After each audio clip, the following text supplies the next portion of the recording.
প্রিয় বন্ধুরা, আবারও চলে এসেছি আপনাদের জন্য ছোট্ট একটা ব্লগ নিয়ে। তো বন্ধুরা, আপনারা কেমন আছেন? আশা করি আমি ভালো আছি, আপনারাও সবাই ভালো থাকবেন। প্রিয় বন্ধুরা, তো বন্ধুরা আজকে যে কারণে একটু ব্লকে এসেছি, তো বন্ধুরা আমাদের যেহেতু বসন্তকাল চলে এসেছে, তো আমাদের কি করতে হবে? বসন্তকাল এসেছে তো আমরা রং খেলতে হবে। তো বন্ধুরা, যারা যারা রং খেলবেন একটু সাবধানে সতর্কভাবে রং খেলবেন। তো বন্ধুরা, রং খেলবেন, ভালো কথা, বেশি করে খেলুন। আমিও খেলবো, কিন্তু সবাই মিলে এমনভাবে রং খেলবেন যাতে অন্যের কোনো অসুবিধা না থাকে।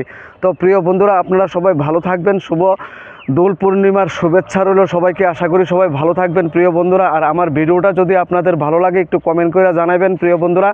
সবাইকে প্রাণ ভরা ভালোবাসা এবং শুভ দুপুরের শুভেচ্ছা রইল বন্ধুরা। আর জায়গাটার পরিবেশটাও আপনাদেরকে একটু দেখাচ্ছি, কেমন লাগলো একটু কমেন্ট করে জানাবেন। আশা করি সবাই ভালো আছেন, ভালো থাকবেন বন্ধুরা।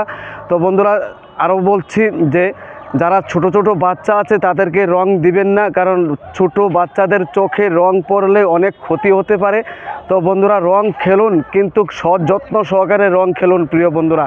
তো বন্ধুরা, আমার কথাটা খারাপ লাগলেও বা আপনাদের মনে যদি খারাপ লাগে তো আমার কিচ্ছু করার নেই। তো বন্ধুরা, রং খেলুন, ভালোভাবে খেলুন, সুন্দর এবং স্পষ্টভাবে রং খেলুন। তো যাদের বাড়িতে ছোট ছোট বাচ্চা আছে তাদেরকে রং থেকে বিরত রাখুন, কারণ রং খুবই খারাপ একটা জিনিস, কিন্তু কিছু কিছু রং খেলতে হয়, কিন্তু কিচ্ছু করার নেই। তো প্রিয় বন্ধুরা, এমনভাবে রং খেলবেন যাতে বাচ্চাদের কোনো ক্ষতি না হয়।